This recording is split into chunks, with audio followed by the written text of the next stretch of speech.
Hi, this is for Kcpc Ventures 4. This is going to be part 3 for the 16th, as if we were having classes on the 16th. We're doing a review of all of the chapters. All of the chapters. So here we're going to be on starting with page 100.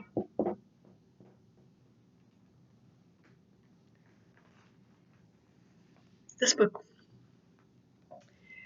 100. Participles as adjectives. Grammar focus. Adjectives ending in ed and ing. Participles are forms of verbs. Everyone, they can end in ed or ing. Sometimes we use them as adjectives. Often the ing form describes a thing or a person, and the ed form describes the way someone feels. Ed adjectives. I'm tired. That's the feeling with the ed. I'm tired of this job. Next, he's interested in this task. Interested. Next, they're disappointed about their grades. So these are adjectives, not in the usual form, but a verb that has been created as an adjective.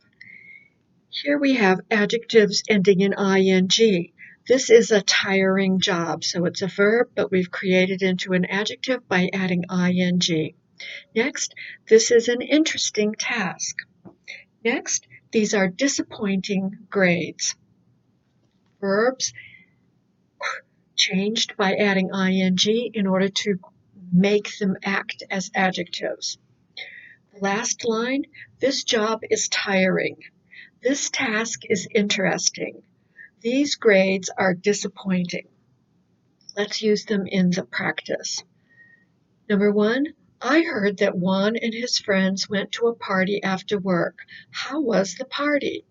It was really exciting. 2, what did Juan and his friends like the most about the party? There was a lot of interesting music from different countries. 3, how did Juan feel the next day at work? He was exhausted. How did he feel? ED, exhausted. 4, how long did he have to work? He had to work from 9:30 to 6:30. It was a tiring day, used as an adjective, not a feeling. Adding ing. Okay, everybody got the idea? Page 101. Let's read a few more examples. The man is excited. Getting an award is exciting. So here, how does he feel? Excited. ED. Getting an award is exciting. ING. Positive adjectives. Amusing, amused. Exciting, excited. Interesting, interested. Relaxing, relaxed. Negative, annoying, annoyed. Boring, bored. Frightening, frightened. Frustrating, frustrated. Okay.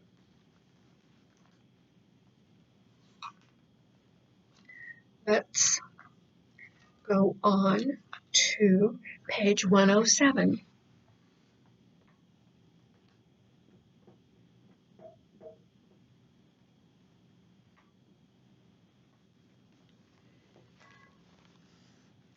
Grammar connections, polite requests and offers.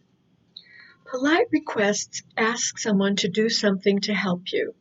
To make a polite request, use could you, would you, can you with the base form of the verb. You can also use would you mind with the gerund, verb plus ing form of the verb. Polite offers say you can do something to help someone.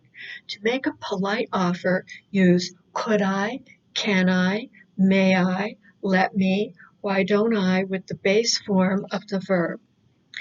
Example, polite request. Would you move your chair? Will you move your chair? Could you help me with this box? Can you help me with this box? Would you mind helping me? And typical answers to questions like that could be sure, no problem, I'd be glad to. Offers. This is, why don't I move this box for you? You are the one who initiates the exchange. May I help you with that? Can I help you with that? Could I help you with that? Let me open that for you. And the responses are, okay, thanks. I'd appreciate it. That'd be great. And in the little orange box, they give examples of the contractions. I'd means I would, and that'd is that would. So another little example on the bottom of the page in the blue box. Could you help me with this box? Sure. So someone is asking for help. On the other side, let me move those books out of your way. You're offering. Thanks. That'd be great. To continue on with our review, page 112.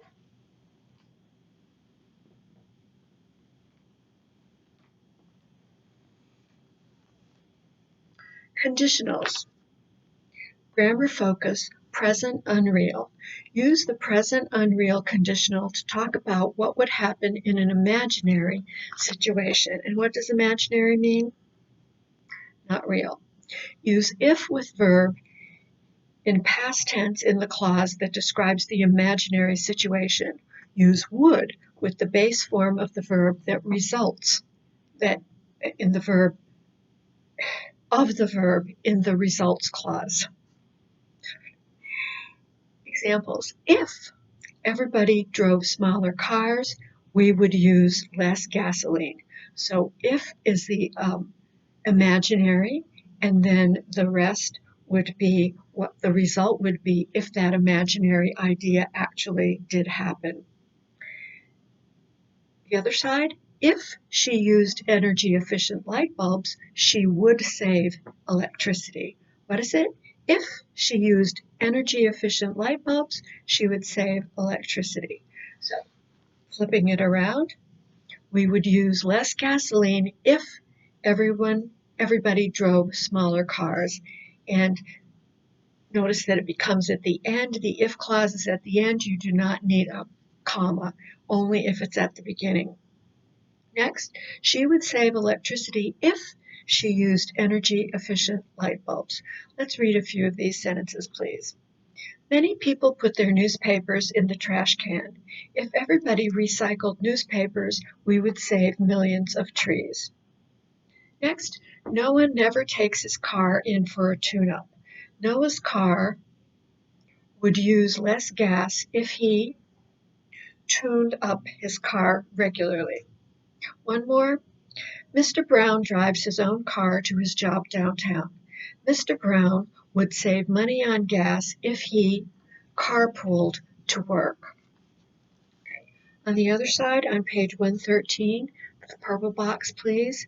If everybody bought energy-efficient appliances, we would save electricity. The next one, if everyone fixed water leaks, we could cut down on energy use. Or if you fixed your water leak, you could cut down on energy use. If you replace light bulbs with energy efficient ones,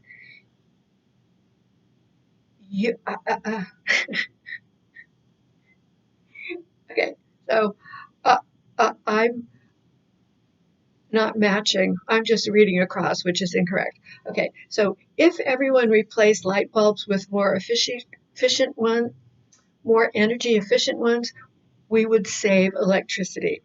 Next, if everyone recycled cans, bottles, glass, and paper, we would reduce the amount of trash in landfills. Next, if everyone put enough air in their tires, we could save gas. If everyone closed off unused rooms, we could cut down on energy use or reduce air conditioning and heating bills or save electricity. As they said, there was more than one answer that you can use. Okay, let's now go to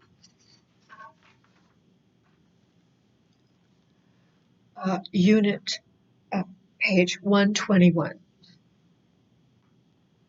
Grammar connections, present real conditional versus present unreal conditional. It says, use present real conditional when something is possible or always true. Use present unreal conditional when something is not possible or not likely. So the present real is, if I have time, I walk to school. Or, if you heat water to 212 degrees Fahrenheit, it boils. Present unreal. If I found a large bag of money, I would give it to charity. Present unreal. If I were a bird, I'd fly all over the world. Okay, page 124.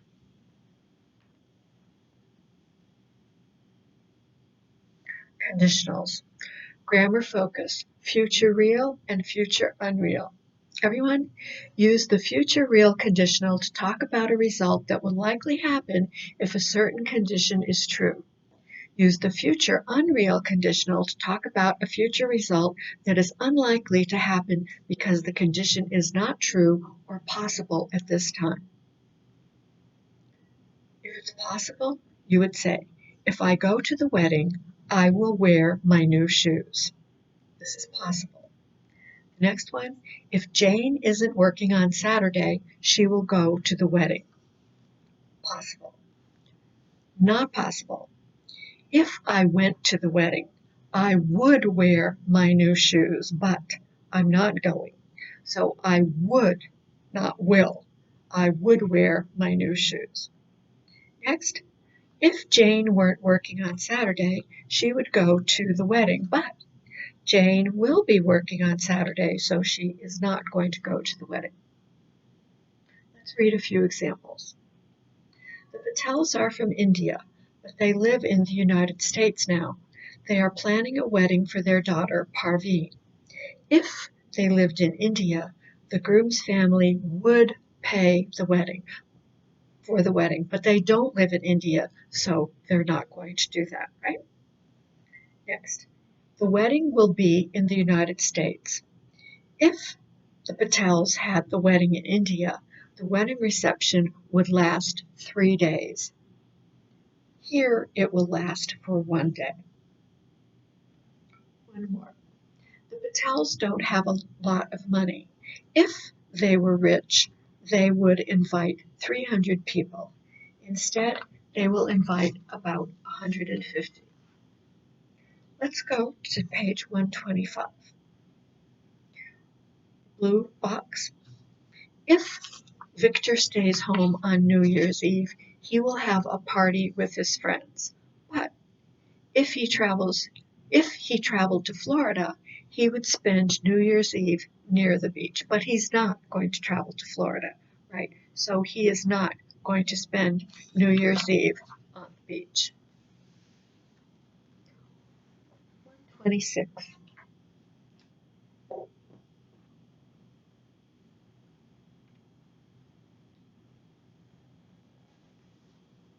Hope and wish.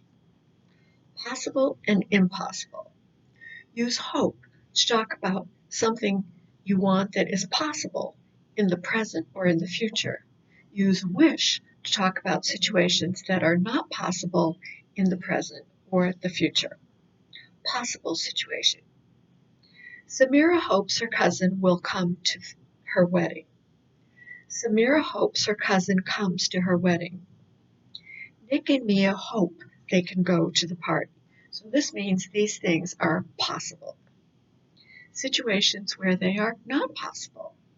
Samira wishes her cousin would come to the wedding. Next, Samira wishes she had more money. Next, Nick and Mia wish they could go to the party. Let's do a few of these examples. 1. Paul's high school graduation is tomorrow. His friend Louis has to work. Louis wishes he could go to Paul's graduation. Next, Paul's father has asked for the day off so he can attend his son's graduation. He hopes he gets the day off. He doesn't know, so he's still hoping. A few more. Paul's grandfather has been sick. He's not sure if he will attend the graduation. Paul hopes his grandfather attends the ceremony. Page 127. Talk with a partner. Read the situations. Make the statements with hope or wish. Ryan wants to get a new cell phone soon. Ryan hopes he can get a new cell phone soon. Soroya can't go home for Thanksgiving. Soroya wishes she could go home for Thanksgiving. Let's do a few here. Ryan hopes to get a new cell phone soon. Number 3. Marla wishes she could have a big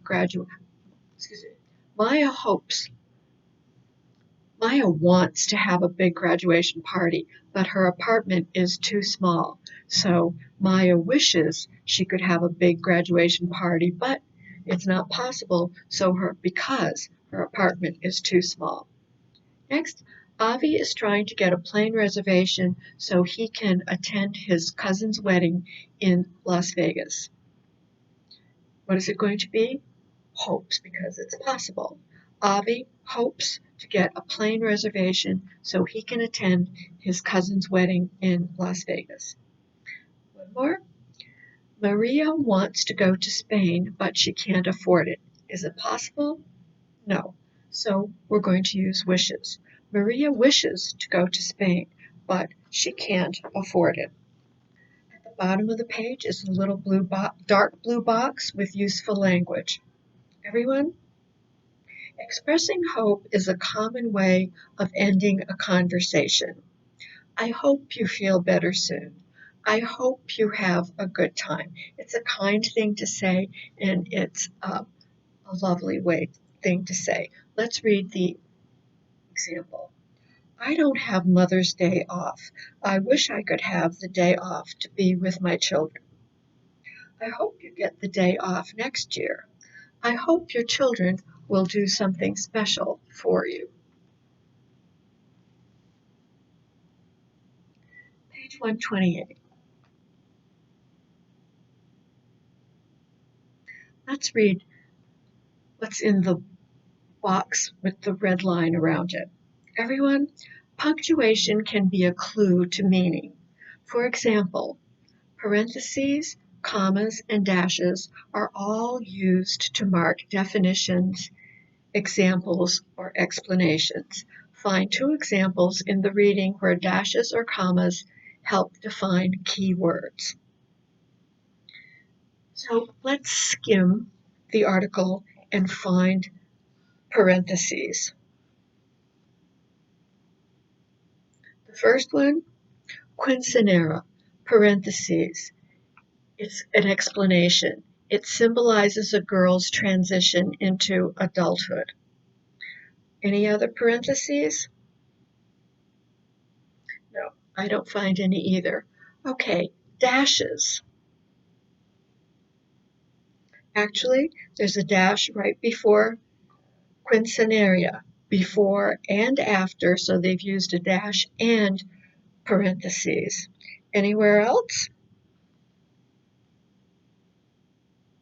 Yes, in the last paragraph, where it has birthdays ending in 0, parentheses, then a dash to give the explanation. 30, 40, 50, etc., which means what? That's right, etc.